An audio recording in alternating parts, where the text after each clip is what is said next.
supaya kita percaya diam itu solusi, diam itu keajaiban.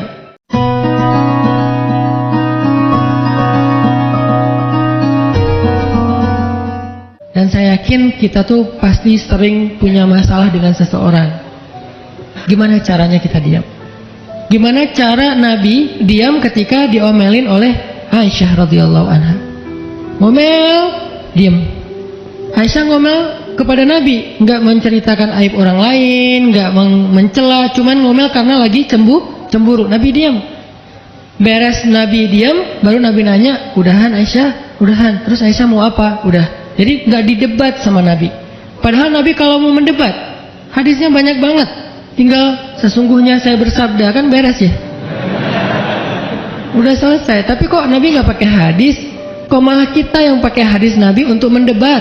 Sementara Nabi pemilik hadis nggak pakai hadis buat berdebat. Kalaupun beliau berdebat, perdebatan yang positif, perdebatan yang konstruktif, yang membangun, yang memberikan hasil yang insya Allah tetap menjaga akhlak. Itu yang disebut dengan wajadilhum billati hiya ahsan.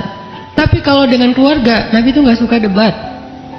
Istrinya ngambek, istrinya rame-rame nggak mau nggak mau ngomong sama Nabi, ya udah Nabi di mihrab ngomong aja sama Allah sama Jibril. Ternyata lebih dahsyat lagi. Ketika Nabi di mihrab ngomong sama Allah dan Jibril doang, akhirnya istri-istrinya lebih dari seminggu ngerasa kayak nasib kita gimana ya, kok Nabi udah nggak mau ngomong sama kita lagi, kok kita digantung gini gitu kan ya. Akhirnya turunlah ayat Al-Quran yang menegur istri-istri Nabi gara-gara perilaku mereka kepada Nabi. Ini menunjukkan bahwa ayat-ayat tentang diam itu menjadi solusi itu luar biasa loh. Dan saya pengen malam ini sebagai motivator, katanya sebagai motivator saya pengen memotivasi kita supaya kita percaya diam itu solusi, diam itu keajaiban. Nggak usah komen itu ternyata, nggak nge-reply komen head itu ternyata bagus. Nggak usah terlibat dalam perdebatan di sosmed, itu tuh bagus banget. Saya hari ini tadi sore posting tentang update berita di Palestina. Ada seorang perempuan yang ditembak di perbatasan sama orang Israel. Kenapa saya turn off si komennya? Karena saya tahu ini akan mengundang emosi. Jadi takutnya malah kemana-mana kan. Jadi ngomong politik, jadi ngomong apa, mending di turn off aja deh. Tapi kalau yang lagi saya dibully, saya biasanya nggak nge-turn off. Yang di turn off tuh hal-hal yang sifatnya memunculkan polemik yang semakin melebar, jadi kurang produktif. Akhirnya kita offin dulu komennya. Tapi saya tetap pengen share itu biar orang update berita dari sana tuh lagi apa. Dan mudah-mudahan saya berharap itu di repost orang banyak, akhirnya jadi minimal membangun awareness masyarakat dunia bahwa Palestina itu layak untuk merdeka. Dari dulu udah layak untuk merdeka sejak mereka dijajah oleh Israel. Itu aja doang sih kampanyenya. Tapi saya nggak mau kampanyenya melebar kemana-mana sehingga di offin dulu aja komennya. Kenapa? Off komen itu kadang-kadang bagian dari diam baik.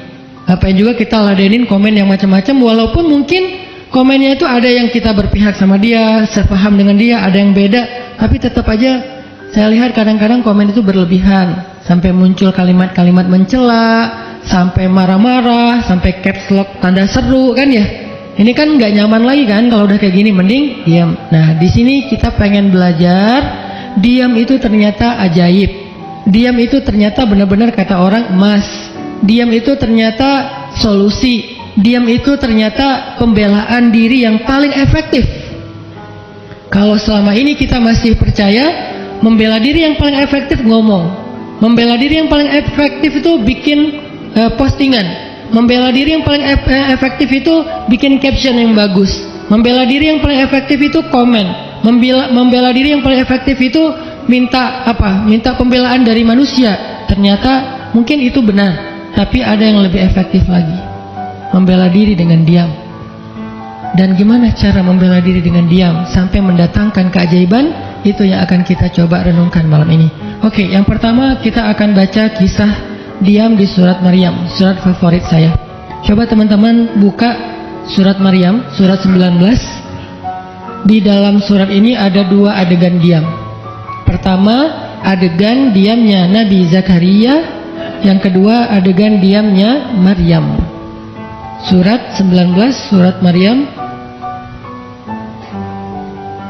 ayat 10.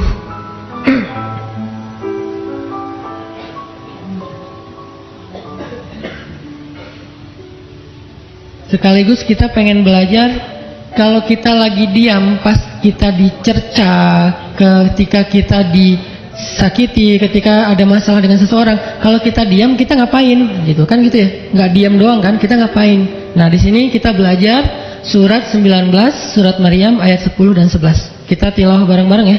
Saya baca, habis itu teman-teman ikutin. A'udzu billahi minasy syaithanir rajim. Silakan.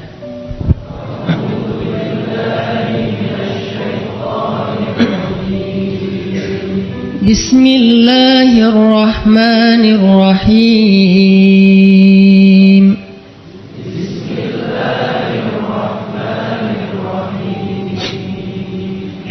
Qala rabbi ij'al li ayah.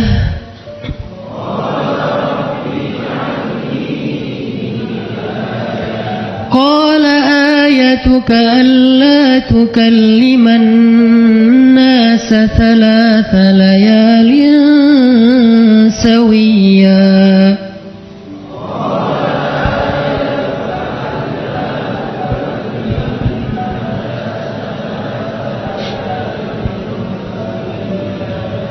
فخرج على قومه من المحراب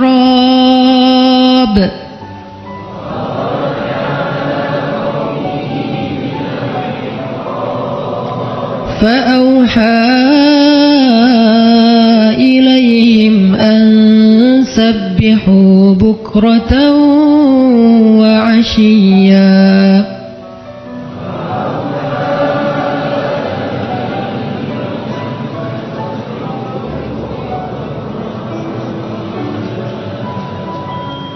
Berkatalah Zakaria, Rabbi, berikanlah untukku sebuah pertanda bahwa aku akan punya anak laki-laki.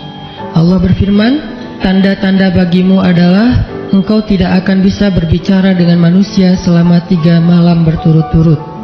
Maka keluarlah Zakaria kepada kaumnya dari mihrabnya dan memberi mereka isyarat supaya mereka bertasbih kepada Allah setiap pagi dan petang. Ini adalah adegan, kita lanjutin sekitar 2 menit sebelum azan. Ini adalah adegan ketika Nabi Zakaria dapat berita gembira akan punya anak laki-laki. Karena Nabi Zakaria berdoa minta anak laki-laki dari sejak nikah sampai usia 80 tahun. Kurang lebih sekitar 50 tahun berdoa. Lama banget, ya Allah beri anak, ya Allah beri anak. Sampai iparnya udah punya anak keren namanya Maryam. Iparnya adalah Imran. Udah punya anak keren banget, cewek, solehah, dari kecil udah beribadah di Masjidil Aqsa. Zakaria masih minta anak, ya Allah, ya Allah, ya Allah. Sampai puncaknya Zakaria ngelihat Maryam dapat makanan dari langit. Zakaria datang ke mihrab Maryam, terus di situ udah ada makanan yang bukan dibawa oleh Zakaria. Zakaria nanya, anna laki hadza ya Maryam? Maryam dapat dari mana makanan ini? Kata Maryam, huwa min indillah, dari Allah. Kata Maryam, gimana caranya? Kata Maryam, Allah punya cara sendiri. Allah yarzuqu may yasha bighairi hisab. Terserah Allah gitu. Masya Allah, Masya Allah. Zakaria kagum sama Maryam, langsung pergi ke mihrabnya Zakaria, sholat, dan di dalam sholatnya Zakaria berdoa, hunalika da'a Zakaria rabbah.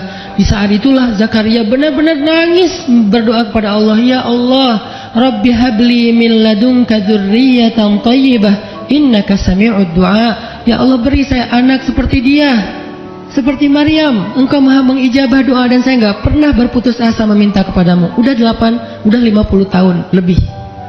Tiba-tiba Allah bilang, ya Zakaria, inna nubashshiruka bi ghulam ismuhu Yahya lam naj'al lahu min qablu samiyya. Zakaria, sekarang kami akan perkenankan doamu, kamu akan punya anak, beri dia nama Yahya. Belum pernah ada anak seperti dia yang soleh di muka bumi. Zakaria kaget, walaupun doa, tapi beliau masih berpikir kayak, gimana caranya saya punya anak? Ini kayak tarik-tarikan antara logika manusia dengan iman. Imannya percaya Allah Maha Kuasa, tapi logikanya gimana caranya? Istri saya udah tua, saya juga udah tua. Lalu Nabi Zakaria bertanya untuk biar lebih tenang, supaya logikanya nggak ragu lagi. Kalau imannya udah mantap, tinggal logika. Zakaria tanya, beri saya ij'al li ayah, beri saya bukti tanda gimana cara saya punya anak. Kata Allah, tandanya alla tukalliman nas thalatha layalin sawiyya. Kamu tiba-tiba nggak bisa ngomong. Kamu sehat, kamu nggak punya masalah, tapi kamu nggak bisa ngomong. Mau ngomong tuh nggak bisa. Kamu bisa tilawah, kamu bisa zikir, tapi kamu nggak bisa ngomong. Bisa subhanallah, subhanallah, subhanallah. Bisa alhamdulillahi rabbil alamin. Nggak bisa. Jadi baca Quran, kalau ada Quran, tapi dulu kan Taurat ya. Baca Taurat bisa, zikir bisa, hayya ala sholah, kalau azan ada azannya bisa, pokoknya semua bisa kecuali mau ngomong tuh nggak bisa. Masya Allah ya, luar biasa. Kenapa? Karena Allah pengen Zakaria zikir aja 3 hari. Jangan ngomong dengan manusia walaupun ucapannya baik kecuali zikir. Jadi kalau mau ngomong dengan manusia, subhanallah, masya Allah, alhamdulillah, bismillah, cuman gitu doang ngomongnya. Nggak bisa, lu mau kemana? Nggak bisa. Insya Allah, gitu. Jadi cuman bisa zikir. Saking Allah pengen Zakaria menghabiskan 3 hari sebelum Allah tunjukkan keajaiban hanya dengan berzikir. Apa poinnya di sini? Kalau kita pengen ada keajaiban dalam diam, maka isilah diam kita dengan zikrullah. Insyaallah nanti kita lanjutkan setelah salat Isya. Bismillahirrahmanirrahim. Teman-teman semuanya, kita lanjutkan tadabbur kita terhadap ayat di surat Maryam, ayat 10 dan 11, kisah keajaiban yang diperoleh oleh Nabi Zakaria alaihissalam dengan Allah anugerahkan untuk beliau anak yang super duper keren luar biasa yang bernama Yahya alaihissalam. Dan salah satu cara Allah subhanahu wa ta'ala mendidik Nabi Zakaria untuk menjemput keajaiban itu adalah Allah menyuruh Zakaria untuk diam dan mengisi diamnya dengan zikratullah bukratan wa asiyya, mengingat Allah pada waktu pagi dan pada waktu petang. Artinya diisi dengan zikir. Dan waktu itu Nabi Zakaria menurut ulama tafsir, beliau tidak cacat lisannya, benar-benar bisa ngomong. Hanya tidak bisa bicara dengan manusia, tapi bisa berzikir. Jadi beliau bisa zikir, bisa mengucapkan kalimat-kalimat Alkitab, yaitu Taurat. Beliau bisa membaca ayat-ayat Allah, beliau bisa mengucapkan kalimat bismillah dan seterusnya, tapi nggak bisa ngomong dengan manusia. Dan itu terjadi selama 3 malam. Dan akhirnya setelah 3 malam, Nabi Zakaria tiba-tiba dapat berita gembira kalau istri beliau hamil. Ini pelajaran penting banget buat kita. Kalau ini pernah berlaku terjadi kepada Nabi Zakaria, keajaiban dengan cara kayak gini, maka ini juga akan terjadi kepada kita. Itulah alasan kenapa kisah tersebut direkam dalam Al-Quran, supaya dia menjadi pelajaran hudan lil muttaqin. Itu kenapa Allah katakan Al-Quran hudan lil muttaqin, petunjuk bagi orang yang bertakwa, orang yang pengen memperbaiki diri, orang yang pengen dapat solusi. Muttaqin, orang yang pengen wa may yattaqillaha yaj'al lahu makhraja, dapat jalan keluar. Wa yarzuqhu min haitsu la yahtasib, dikasih rezeki yang enggak terduga-duga. Wa may yattaqillaha yaj'al lahu min amrihi yusra, diberikan kemudahan. Wa may yattaqillaha yaj'al lahu yukaffir anhu sayyi'atihi, dihapuskan semua dosa. Wa yu'zim lahu ajra, dikasih reward yang berlipat-lipat. Maka siapa yang pengen dapetin keajaiban-keajaiban orang bertakwa itu, maka jadikanlah Al-Quran sebagai petunjuknya, hudan lil muttaqin. Nah, gimana cara kita jadiin Al-Quran sebagai petunjuk? Jawabannya juga ada di ayat yang sama, la raiba fih, jangan ragukan ayat-ayat Al-Quran, termasuk kisah-kisah yang ada di dalamnya. Sehingga kalau kita benar-benar percaya kisah Nabi Zakaria mendapatkan keajaiban dengan cara diam dan zikir, maka kita coba terapin itu dalam masalah hidup kita, insya Allah kita juga akan mendapatkan keajaiban dan kejutan seperti yang didapatin oleh Nabi Zakaria. Itu pesan poin yang ada di dalam ayat 10 dan 11 surat Maryam. Sehingga buat sebagian orang yang mungkin ngerasa selama ini sering disakiti, sering dicuekin, sering didebat, sering diapain, jangan terlalu diladenin. Kadang-kadang ada teman saya nanya ke saya, Ustadz, ini ada yang ngomongin Ustadz gini di sosmed, perlu kita balas nggak nih? Saya bilang, udah diamin aja. Itu tuh santai, tapi sebetulnya itu ada kayak alasan kenapa saya memilih sikap itu. Bukan karena kayak malas ribut. Sebetulnya kadang-kadang kan ribut itu kayak nyenengin ya, kayak olahraga emosi gitu kan. rame-rame di sosmed itu kayak asik kan, kayak kita ngegame gitu kan. Jadi nge-replay komen-komen orang kayak lucu-lucuan gitu.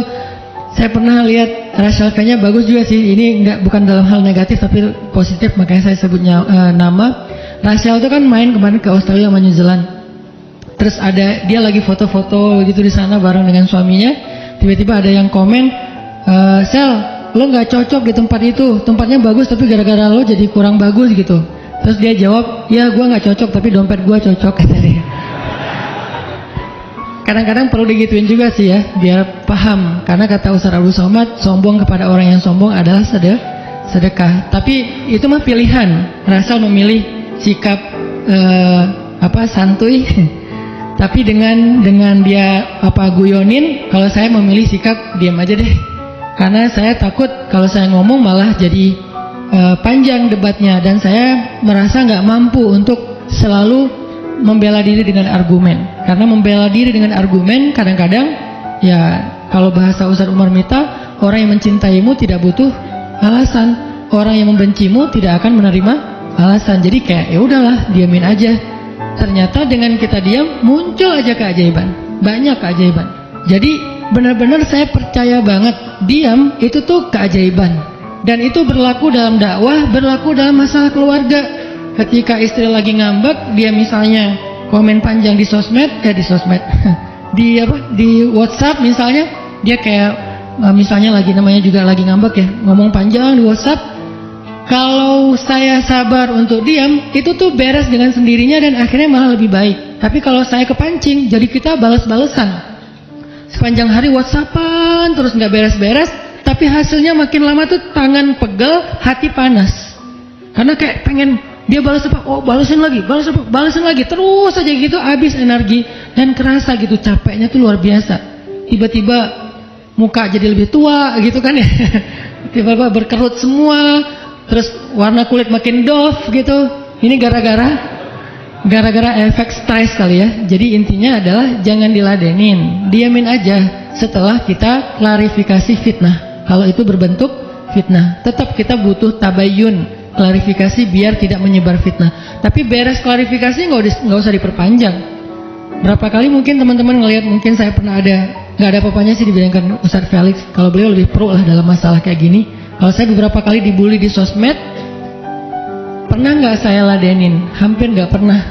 Cuman klarifikasi maksudnya, udah beres, diamin aja, diamin. Sepahit apapun, sepanas apapun kalimatnya, yang kadang-kadang Ustaz nggak baca.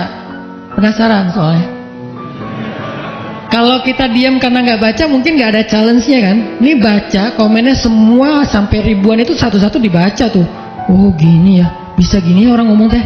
Terus aja dibacain satu-satu. Capek, cari air putih, minum lagi, baca lagi gitu. Terus sampai beres dibaca itu. Mungkin 2 hari lah baru khatam.